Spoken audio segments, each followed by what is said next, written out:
Hi, Yaritz. What we're doing today is we're doing what we call construction.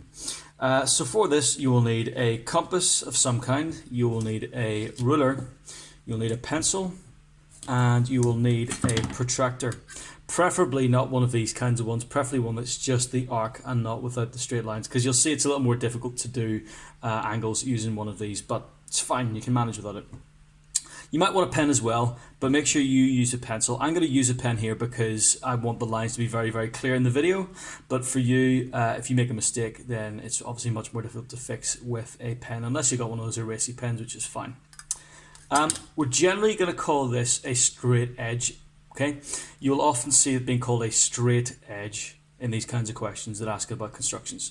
Now, you may not know about this, but you can use compasses to make all kinds of shapes, not just circles and arcs, but also to make help to make measurements as well. Top tip with using these, right? A lot of the time, people do find these kind of fiddly.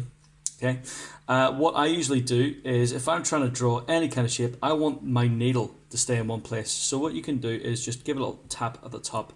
That'll push the needle further into the paper. Okay, and also when you're going around an arc, try and make sure you make the pencil end follow you rather than you pushing it along. Okay, so you pull it around like this. Okay, works much more nicely than if you try to push it around like that. It just slips and goes all horrible. Okay, so try and get it to follow. You might want to practice a little bit more. My one's a little bit of a cheap one, so this end's kind of loose, which is very annoying, but I'll have to live with that. Okay, so we've got a few different kinds of questions you might get. Now, what this is going to ask us is to construct a shape, okay? And it's going to say, construct a triangle. Nice and simple. Triangle ABC.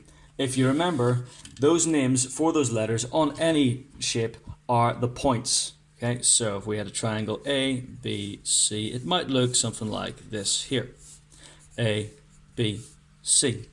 And if you remember the conventions around it, this angle in here would be called angle BAC. You might have a little hat on it, or it might be called angle BAC. The key is the angle is located at the point, which is at the middle. That's how you make it work. The hat shows us that as well. So of course you might work out that then this is angle ABC, and this here is angle BCA or ACB. Okay, just remember those naming conventions because that will help you a bit whenever you use following questions. So, you'll get this kind of question here. It says, construct the triangle ABC such that AB equals 10 centimeters, BC equals 4 centimeters, and CA equals 7 centimeters.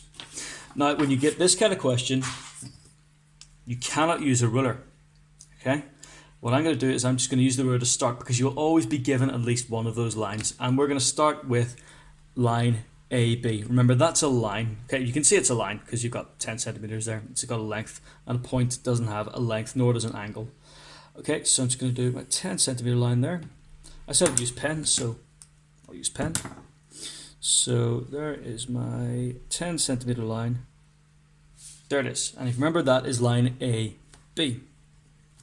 Now, how do we get these other distances? Well, we're going to do that using our compass. Now, what I could do, of course, let's just get a pencil and we'll do a rough version of that.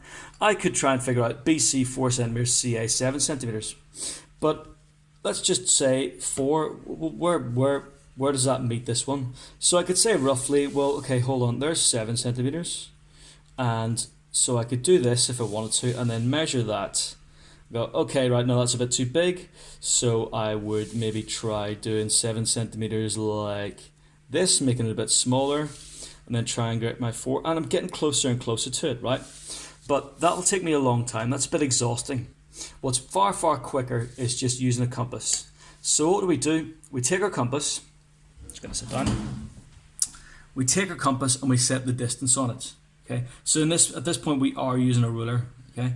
So I'm gonna set that to 4 centimeters, okay? Now, it says BC equals 4 centimeters. So I've got to start at this point. And what I'm going to do is I'll just do an arc like this. Now, you will notice that the arc is the same distance across from B at all points. That's what defines an arc. That's what makes it an arc. Okay? It's the same distance at all points from its center. Now, if you remember circles, that is the radius of this arc. Now the next part, we have to do line CA. So C is going to be somewhere along this arc, and CA is going to be 7 centimeters long. So if we look at our ruler again, we'll go back to this, and we'll go to 7. I've done the leg a little kinked because that means it's not going to bend on me. Okay, and so put that onto A, and then we just draw our arc. Now with this one, it's quite easy. We just draw a very short little arc.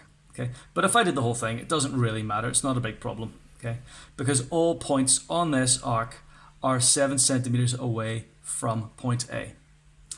Now, it's really important you do this. It's really important you leave these lines in because it shows evidence that you've done the actual construction itself. Okay. Now, what we're going to do is using our sharp pencil. Remember, don't look at it too closely; you'll hurt yourself. What we do is we just put the point of the pencil right where those two arcs meet. And then we bring the ruler across to the pencil, and then just watching where that meets with B. So you see B's down here, just brought that to meet B, and we just do our lines. And we, again, same position for this. Hopefully you can see well enough.